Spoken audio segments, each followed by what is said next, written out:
नमस्कार, तेजस्वी Desai food and blog या YouTube चॅनलमध्ये तुमचं मनापासून स्वागत। तर आज आपण तिखट सांडग्यांची रस्सा भाजी बघणार आहोत। तर इथे मी 1 वाटी सांडगे घेतलेले आहेत आणि त्याच्यामध्ये 1 चमचाभर तेल घालायचं आहे आणि हे सांडगे आपल्याला हलका ब्राऊन रंग येईपर्यंत भाजून घ्यायचे आहेत। सगळ्यांच्या भाजी बनवण्याच्या वेगवेगळ्या पद्धती असतात, तर मी काय करते की असं सांडगे आधी तेलामध्ये भाजून घेते, यामुळे खूपच छान टेस्ट येते। तर 2-3 मिनटं आपल्याला हे परतून घ्यायचं आहे। गॅस मीडियमच ठेवायचा आहे, नाहीतर जर तुम्ही गॅस फास्ट ठेवला तर करपतील। तर अशा पद्धतीने तुम्ही बघू शकता इथे ब्राऊन रंग आलेला आहे। तर आता आपल्याला हे सांडगे एका प्लेटमध्ये किंवा वाटीमध्ये काढून घ्यायचे आहेत आणि त्याच कढईमध्ये आपल्याला ही भाजी बनवायची आहे। तर त्याच कढईमध्ये मी 1 चमचाभर तेल घेतले, मोठा चमचा। त्यानंतर त्याच्यामध्ये जिरं, मोहरी टाकून घ्यायची। जिरं मोहरी चांगली तडतडू द्यायची। त्यानंतर बारीक चिरलेला कांदा, 1 मोठा कांदा मी बारीक चिरून घेतलेला आहे।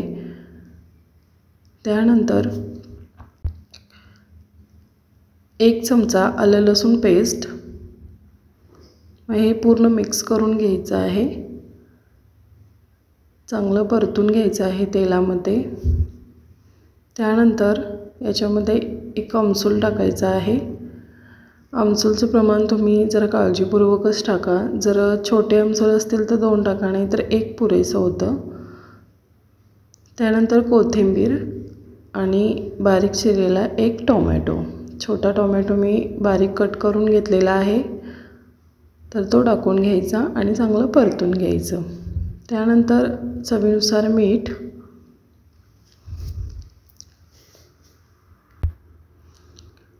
आणि मिक्स करून घ्यायचं। टोमॅटो चांगला मऊ झाल्यानंतर, टोमॅटो आणि कांदा चांगला मऊ झाला पाहिजे। मीठ टाकल्यानंतर थोडंसं पाणी सुटतं आणि टोमॅटो चांगला शिजला जातो। त्यानंतर आता आपण याच्यामध्ये 1 चमचा हळद टाकायची, धना पावडर 1 चमचा,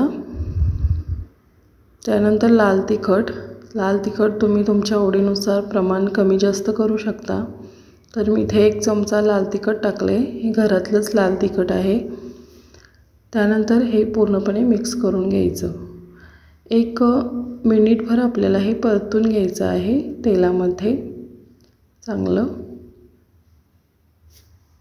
त्यानंतर याच्यामध्ये जे आपण भाजून घेतलेले सांडगे होते, तिखट सांडगे, ते टाकून घ्यायचे आणि हे चांगलं परतून घ्यायचं।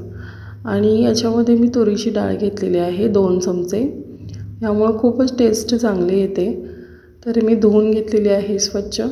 तर तुरीच्या डाळीऐवजी जर तुम्ही दुसरी डाळ वापरली तरी चालेल, मुगाची किंवा मसूरची डाळ सुद्धा टाकली तरी चालेल।